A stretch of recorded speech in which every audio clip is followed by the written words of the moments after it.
Journalist Javed Rana is joining us to discuss the swift decline of the Assad regime in Syria and its possible repercussions for regional and global geopolitics. Good to see you, Javed.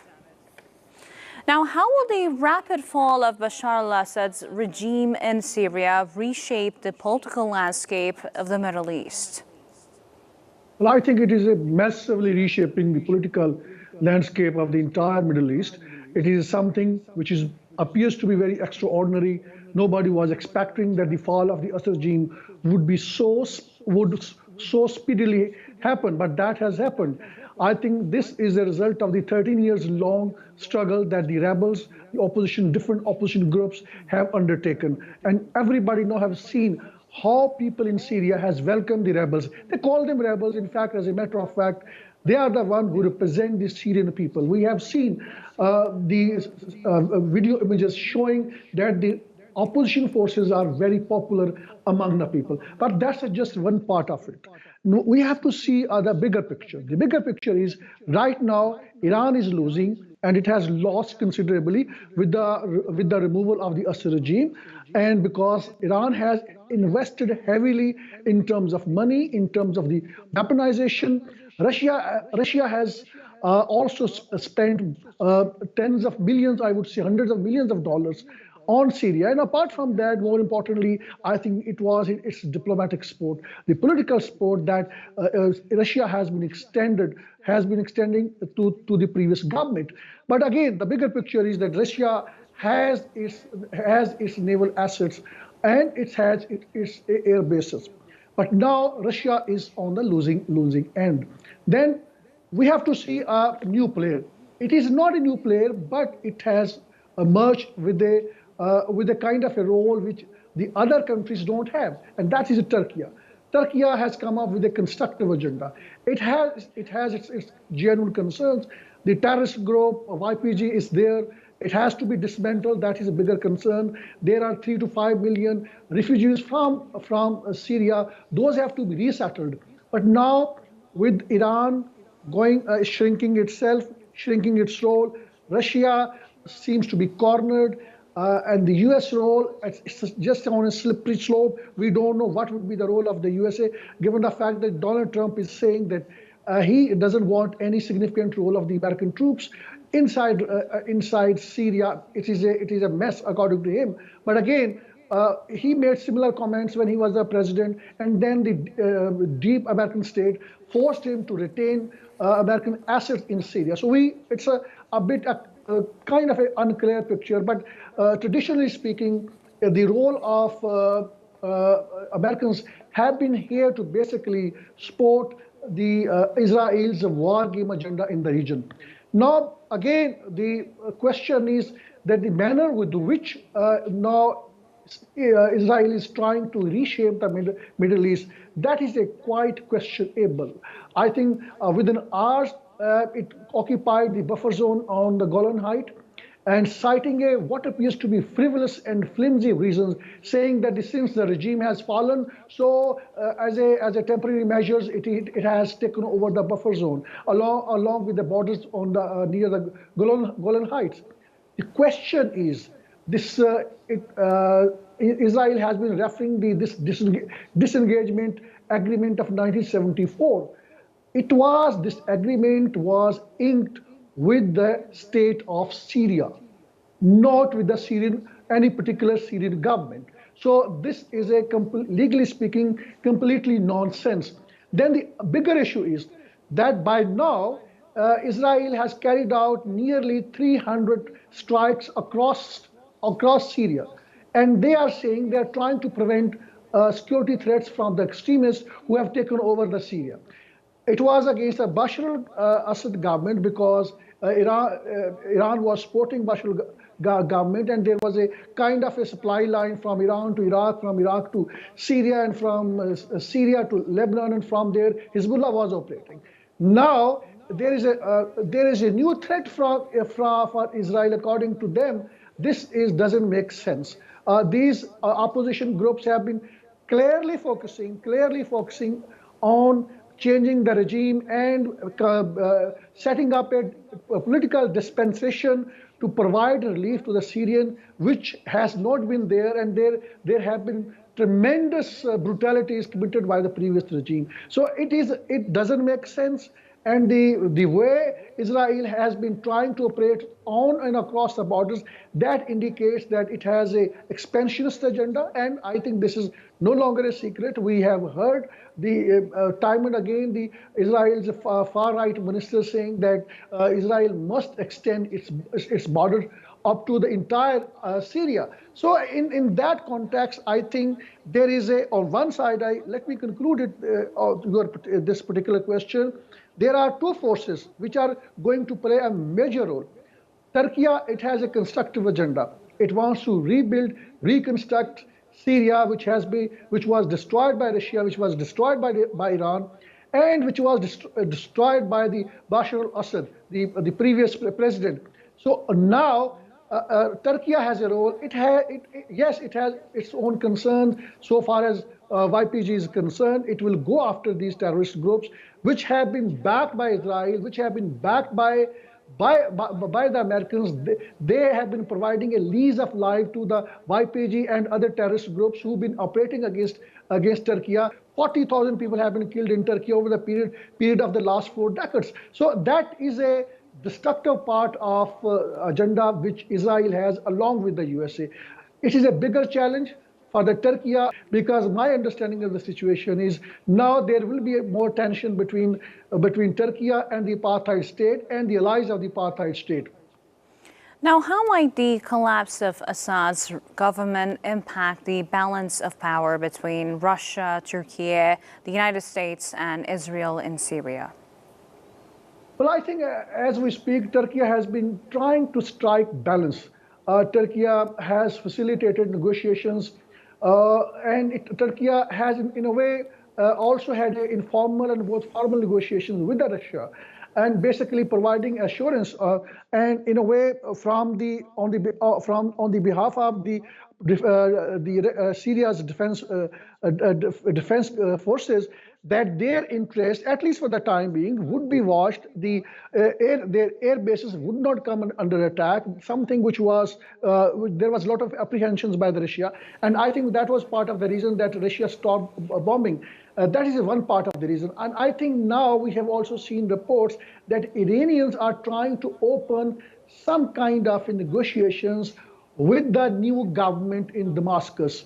How far those would be successful, but given the fact that Iran had a very sectarian angle to this entire situation, it has been supporting a minority government in Damascus over the period of time. And now everybody see Iran with a sense of suspicion, though it managed to project itself when it comes to Gaza and Palestine as a country which has been supporting Muslim cause. But when it comes to Syria, purely Iran worked on the sectarian line. So again, but nonetheless, I think Turkey did facilitate Iran, at least when that kind of situation emerged. Iran, there were apprehensions that Iran could have brought more militant groups from countries like Pakistan, Afghanistan, and Yemen. I think before that could have happened, these defense forces, these rebel, they call it as rebel groups, they took over the entire Syria. So my understanding is that the Iranian role is going to be diminished. It will try to have some kind of a working relation with the new government in Damascus. But again, it will be Turkey, which I think will be holding the key political cards, because it has more influence on the HTS, it has more influence on Syrian National Army, and it has also more influence on the political dispensation that is likely to be further established and expanded in Damascus. And so far as the role of the Americans is concerned, I think we need to see and we need to wait and see how President-elect Donald Trump's administration is going to come up so far as its foreign policy is concerned on Syria. My understanding is that given the fact that Donald Trump is a kind of unpredictable person, given the fact that he has got a very close ties with the apartheid structure in the occupied Palestinian territory, there are apprehensions that the evangelical group, say extremist Christian group in the USA, which is a completely allied with the Israel, I think they can possibly can use their clout on the President Donald Trump to retain its air base and other military assets in Syria to support apartheid state. But let's see how things unfold. But certainly, I think the new shape of the Middle East is going to be, there are going to be two forces, Turkey and the apartheid state Israel. Let's see how things unfold. Now, what are the potential consequences for Iran's influence in the region now that Assad's regime is crumbling? Well, I think Iran has been it has been at the center stage. It has been at the heart of the allegations that Iran has been pursuing its expansionist agenda through different proxies in Yemen, in Syria, in Lebanon, in Iraq, and also in countries like Pakistan. I think, even in parts of Afghanistan, that has been allegations against Iran, and that has not been without evidence. But now the situation is changing. It has a kind of a PR exercise where it was projecting that Iran is pursuing the Palestinian cause. But whenever there were critical moments, there were credible reports in the media. Even Donald Trump once also disclosed part of it, that Iran had underhand dealings with the apartheid state Israel, with the USA, and it did not act as everybody was expecting. But nonetheless, we have to also admit to the fact that Iran was the only Muslim country which was supporting the Palestinian cause so meaningfully. Whatever support was coming, essentially it was Iran. So in that context, now situation has changed. The Hezbollah has been degraded, which Iran has long supported. Largely it has been degraded. But at the same time, there was an interesting episode. Hezbollah did not opt to withdraw its troops from Syria because Syria was the top priority for Iran. It was the Syrian opposition forces which finally took over everything. Then the Hezbollah had to withdraw from there. But for Iran, Palestinian cause, frankly speaking, was not the first priority. It was simply straight. It was the Syria, and that is where it has lost everything. Iranian troops were there in Syria. They have withdrawn. Now Iran has been saying that it has the intelligence that these opposition forces are going to take over the Assad regime, but the Assad regime's administration, the military did not listen to them.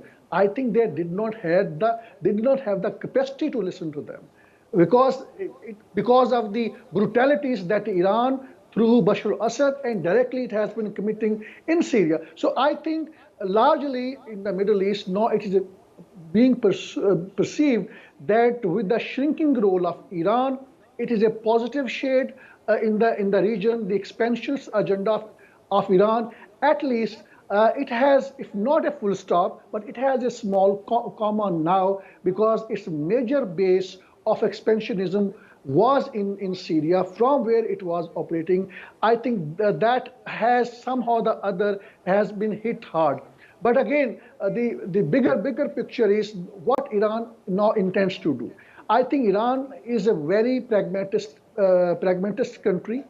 It will establish some sort of working relation with the new government in Damascus, and it will try to win over the opposition former opposition forces now who are in the government, in a similar fashion as it did in Afghanistan.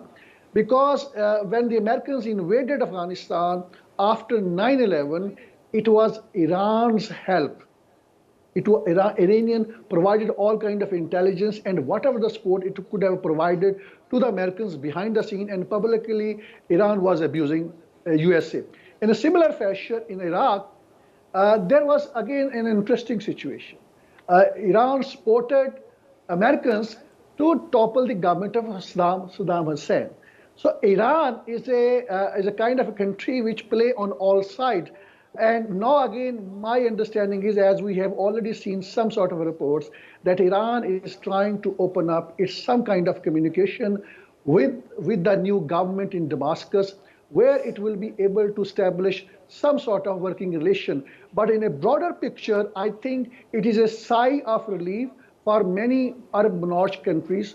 It is a sigh of relief for other regional countries because Iran's role has been shrunk. But a bigger question here is who is going to replace Iran when it comes to the Palestinian cause? Somehow or the other, Iran was supporting the Palestinian cause, and I believe it is still supporting the Palestinian cause.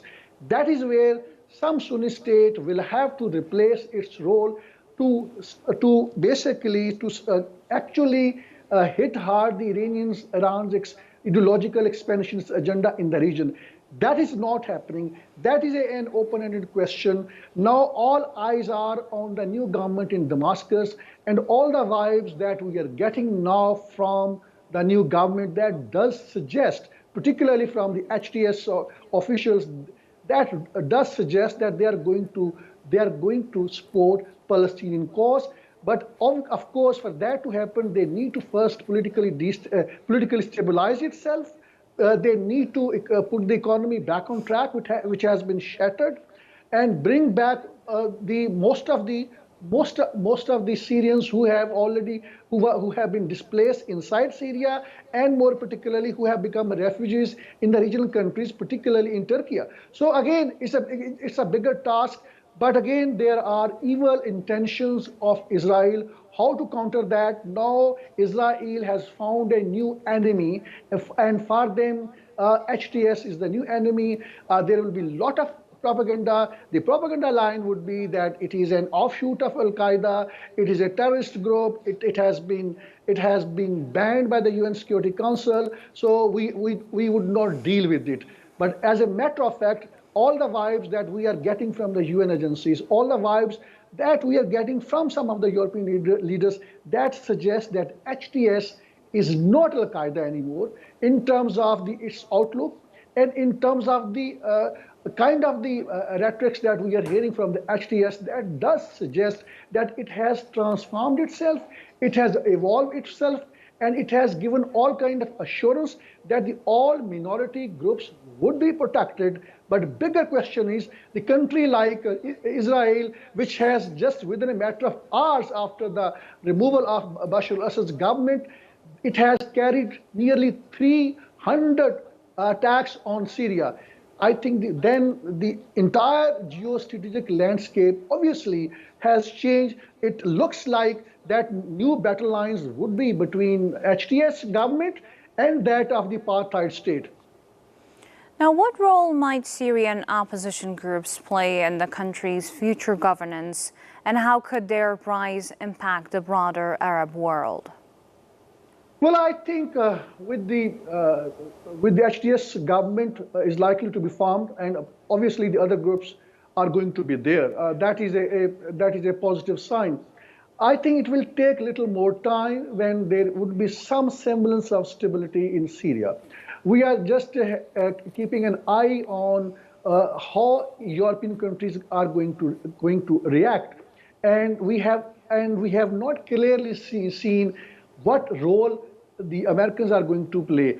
So far as Bashar al-Assad government is concerned, Americans sounded very happy, and there are some reports that some sort of support of Americans were also there in the removal of Bashar al-Assad's government. My understanding is, yes, I mean, that support may or may not be there, but bigger credit does go to the HTS because over the period of the time it had prepared a war plan, and it was but not expecting that the Assad government would fall so soon. Nonetheless, that is a gone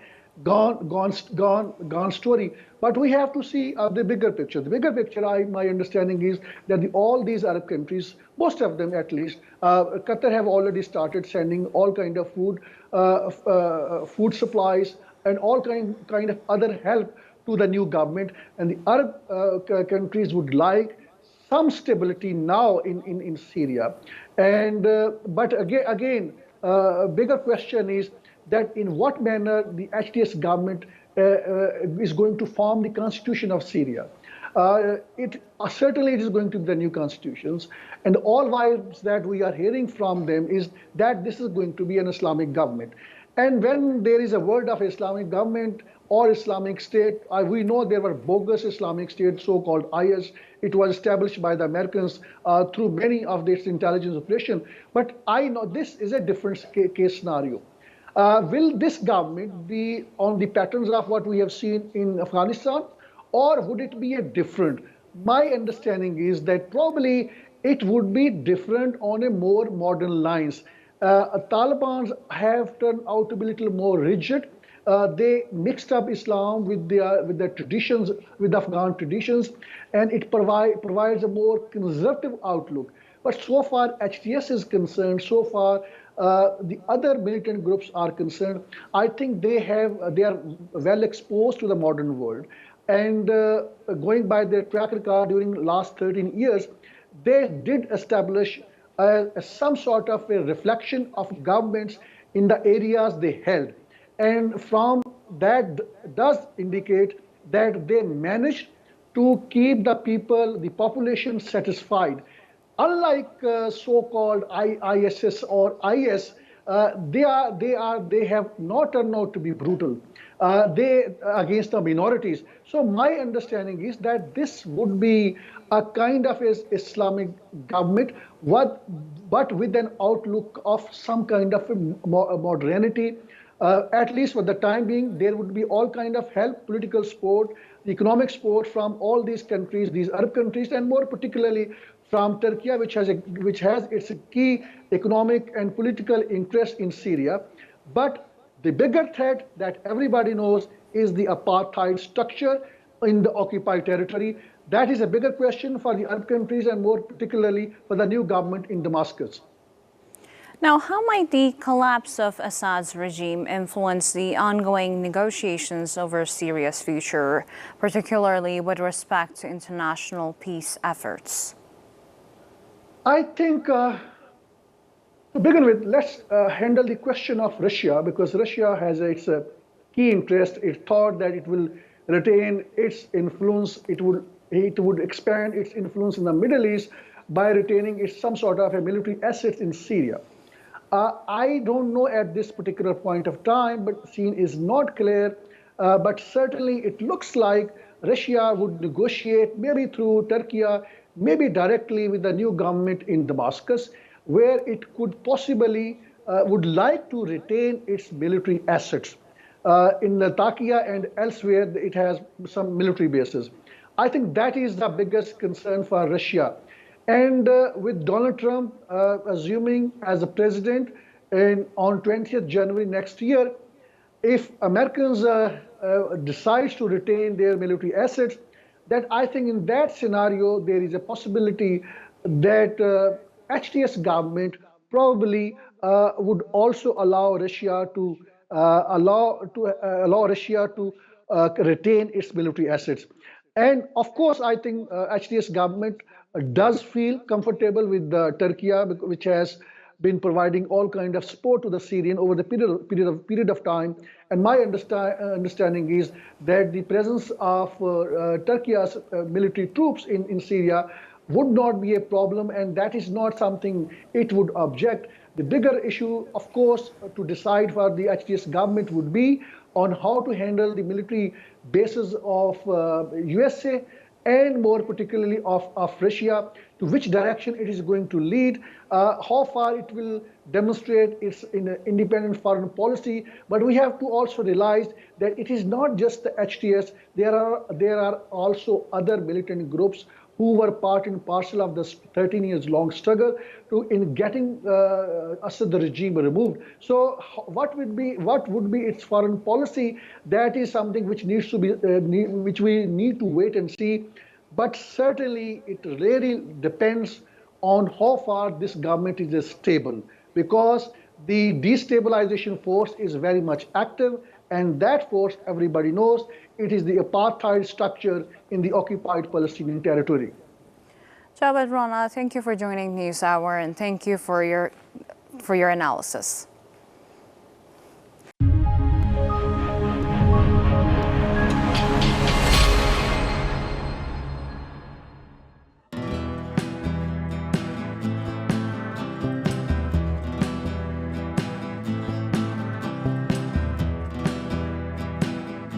growing tide of anti-Israel sentiments.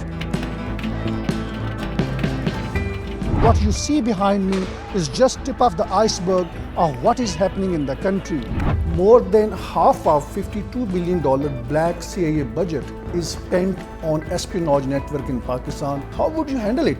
The US has looked upon Pakistan as an ally at one point and then as an enemy at the same time. That is going to be the first legal reason on the basis of which he is going to be instantly ousted by the Supreme Court of Pakistan. Joining us live, Javed Rana, who's an expert on politics and geostrategic issues. In the world politics, which is not being driven by any moral principle, it is being driven by the hard geostrategic realities. In a broader picture, more countries would aspire to have nuclear weapons.